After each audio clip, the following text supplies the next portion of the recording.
Hello. I've been watching this trial from the beginning. And I don't mean like watching fucking, Fox News or like MSNBC recap the days. I mean like actually watching like the unedited like 8-hour like delegations and stuff. And man, I came to the realization this whole fucking trial is really stupid. Also, pay no mind to the beautiful work of art that I've created here. But I just wanted to talk about this because you know what really broke me about this whole trial? It was the realization that Trump is on account for 34 fucking felonies. 34 fucking felonies. You know, like the average pedophile only gets like 4 or like 5. The average murderer can average anywhere from like 3 to fucking 12. So even if you raped a kid, murdered someone, and like some other horrible crime, statistically speaking, you will be on trial for less than Trump is. Which is pretty ridiculous and kind of feels like a failure of the legal system. And sure, you could argue that the few felonies those people do get are more severe because of the punishment being more severe. But if you know how the legal system actually works, the more felonies you have, the more likely to get convicted you are. That's why if they really want to make an example out of someone, they'll have you serve, like, consecutive life sentences. That's why they do that, by the way. That's why some fucking 16-year-old black kid will get caught with weed, and the fucking judge, if he's having a bad day, will be like, all right, you're on trial for 16 fucking felony cases. And it's like, because you probably won't get 95% of them to stick. But the one that you do get to stick can then retroactively make you serve others. And, like, the whole system is designed to screw you over. And just... like, the trial should automatically be pretty obvious as a kangaroo court when the prosecution brings in their star witness, the great Trump traitor, the fucking Lord Sauron, the Michael Cohen, and then they, like, objectively prove with no remaining doubt that the dude lied, like, 5 times. And I like how the prosecution went from fucking, all right, so his former top guy, his top G, is about to rat him out, all the way to, well, we didn't even want this guy on the stand anyways. And it's like, well, what do you mean? They're trying to say that, like, Trump picked him to go on the stands, but, like, both attorneys have to agree to the witness going on the stand. Like, the prosecution, if you unironically believed that this was a plant and he was just there so that he could lie for Trump, then the prosecution just could have said, no, we're not going to allow this guy on the stand. Like, that is how the legal system works. Witnesses this is not a court show. Witnesses don't just fucking, and I called my star witness to the stand, go fucking Jeffrey Epstein, resurrected corpse. Like, hey, this isn't Pokemon. But, anyway, like, so the prosecution wanted him to go on, and then, like, I just like the argument. Their whole argument is that, because if you are a common sense person, basically every argument the prosecution made, Michael Cohen tried to bullshit into becoming reality. And then the Trump legal team was like, wait, we actually have, like, provable, verifiable receipts that, like, what you're saying just didn't happen. The people that you're saying were in this place at this time, like, we have photographs of them being somewhere else at the same time. So, like, this whole story is not true. And then it's like, oh, wait, that was your star witness. That was the guy that was going to be the smoking gun to fucking show that all of your prosecution points were true, and they all just got completely disproven. Like, watching that day of court was grueling. It was fucking grueling, because it was like, the prosecution would be like, so, Mr. Cohen, Trump bad? And he'd be like, yes, Trump is very indeed bad. In fact, I can actually corroborate what you're saying, because this person was here at this time when they did this for Trump doing the bad thing. And then the Trump legal team was like, here's a fucking social media post of that person, like, in another country at that time. What are you talking about? And it's like, oh, so every fucking argument that the prosecution was banking on was utterly dismantled. Like, it's to the point where this is like an O.J. Simpson level case now. Except instead of it being so obviously guilty, as much as I would love to see a fucking politician and former president go to jail, because I love chaos. I love watching the system fail and burn down. I can't really in good conscience say that guy even did anything wrong. Like, the whole point is that he used campaign money to pay off a porn star that he had sex with. Okay.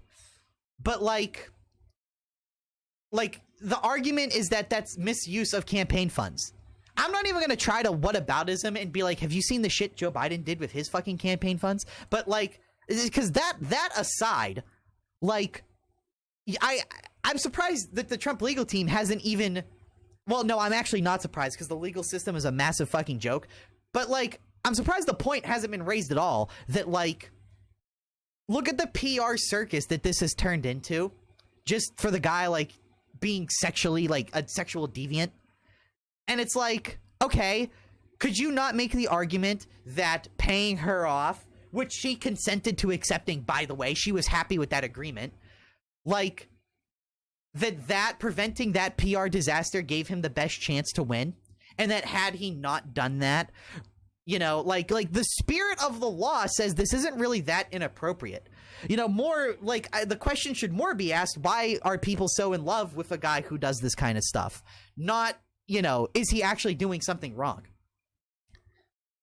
But like, I don't know, man, just watching their star witness get utterly fucking dismantled, and every single argument that they made just, and it's not even like he said, she said, like straight up, they would say, this is the truth. Michael Cohen would then say, yes, that is true. Here's why. And then the Trump team would just come in with, here's evidence that completely disproves that. And it was not even fucking close. It's not even fucking close. You'll get these garbage ass news agencies like Fox that are like, oh, you know, here's fucking, they caught Michael Cohen lying. But they didn't just catch him lying under oath like once. They caught him like 7 times. And it's like, Jesus Christ, like, is anything this guy gonna say true?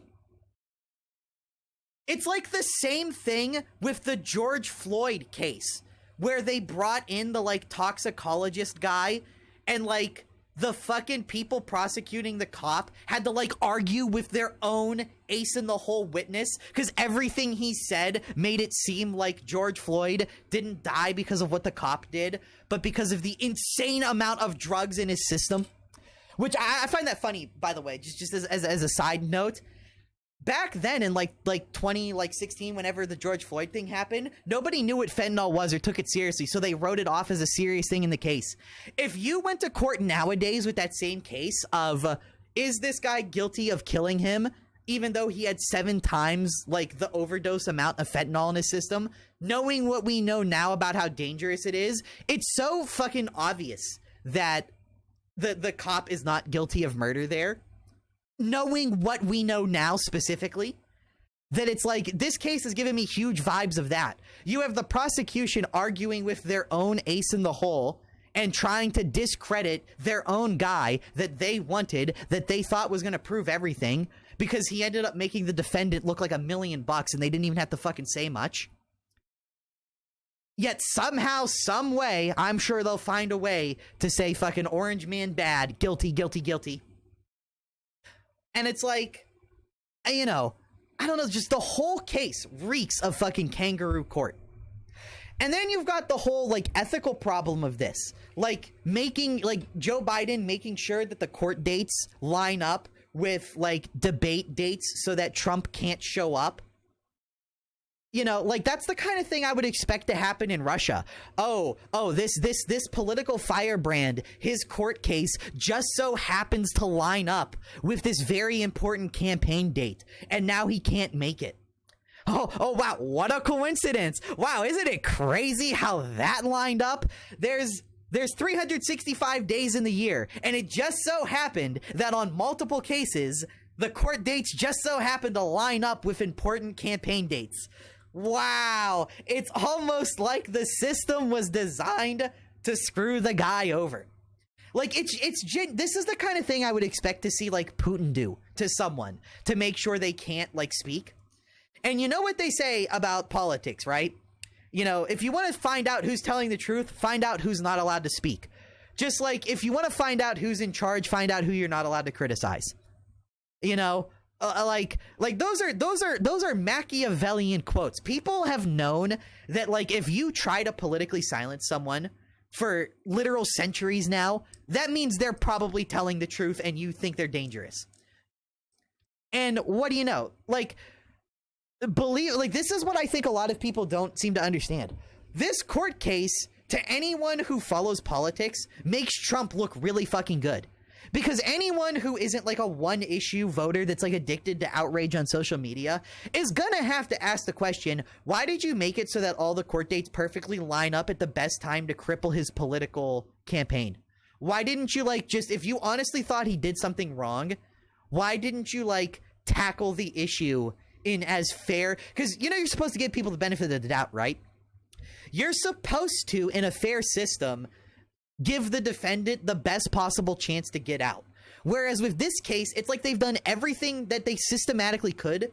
Ironically enough, I never used to believe that, like, the court systems were, like, rigged against, like, black people and stuff until the Trump case. Because watching every single tool in the book get used to screw someone over made me more interested in how the legal system actually works. And then it's like, holy shit, this system really is just designed to keep people they don't like down. You know, like, it's kind of like not arguable anymore about just how rigged every single aspect of society is to screw you over. Like you particularly. If they can do it to a billionaire president, then how easy... Let's think about this. If they could screw over a billionaire former president, how easy is it for them to screw the average Joe over?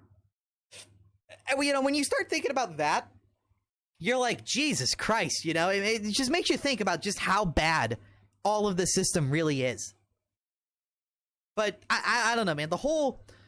I think it would be pretty impossible to convince a genuinely partial observer, regardless of their political affiliation, that Trump is, you know, guilty of this as a crime.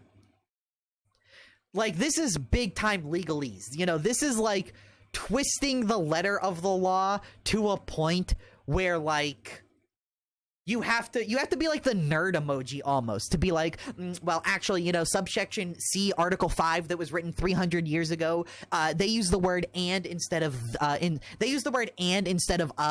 and that means that Trump technically did this, and because of that and stipulation, he's actually guilty of this thing.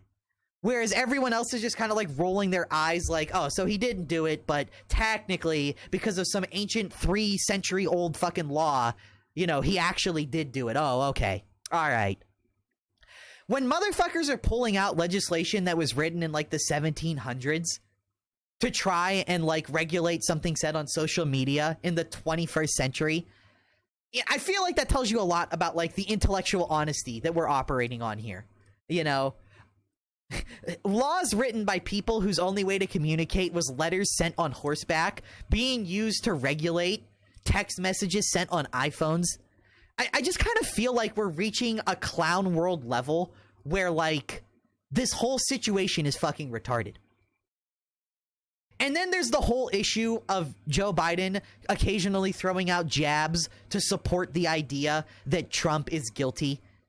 He doesn't do it often because that's, like, really, really, like, iffy territory.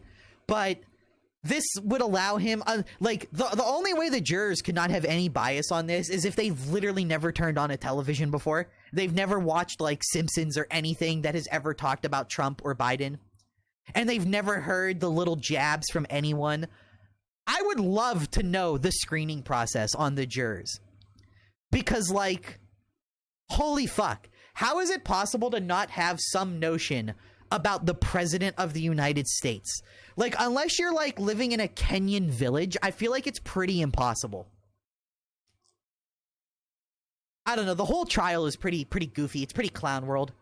There's a lot of funny clips where the Trump team is, like, And then, Trump's not doing himself any favors. Constantly talking about social media, talking about the trial being rigged. Like, yeah, dude, it's politics, man. It's politics. Everything is rigged. Everything has been rigged since the dawn of time for politics. Oh, what, you're gonna, oh, wow, the election there was election fraud? Wow, you don't say. It's almost like every president fucking ever has used election fraud to get ahead. It's almost like that's what politicians do. It's almost like politicians fucking cheat to get ahead. It's like in the job description. Oh, you don't say. Joe Biden is the most... Joe Biden is the most voted for person in the history of America. He also has the lowest approval rating of all time. Oh, really? So the guy that the least amount of Americans in the history of the presidency has ever liked also just so happens to be the single most supported? Wow. Yeah, that makes sense. By the way, we'll ban you if you ever point this out on, like, Twitter or something. It's like, oh, okay, that's why I put the doomers here, because to me, the doomers are just like the rest of America. You've got like the supposed NPCs that have never heard of Trump, they've never heard of the presidency, and they have never had a thought in their mind about the ethical conundrum of fucking prosecuting the only popular opposition candidate during an election season. These people somehow have never thought about that and have no opinions on that issue, so they can be impartial on this case. Yeah, really? Who are these fucking people? And New York of all places. That's the other thing. You're telling me that these people have lived in New York all their life looking at Trump Tower and they don't have an opinion on the guy? Where are these people? Are these like cryogenic fucking people from like the 70s that have never heard of Trump before and they're just coming out of cryostasis for this trial? Like this whole case is so unfair against Trump that, like, if he gets out of this, I'd be fucking shocked. Not even because he did anything wrong, because at the end of the day, all he did was fuck a porn star and then use the wrong source of income to tell her to shut up about it. Like, is that really worth, like, is that really worth a whole media circus?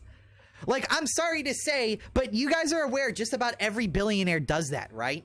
Like, this is not Donald Trump did something bad. This is just Donald Trump did something that literally everyone in his position does all the time. It's just, the whole fucking case is ridiculous.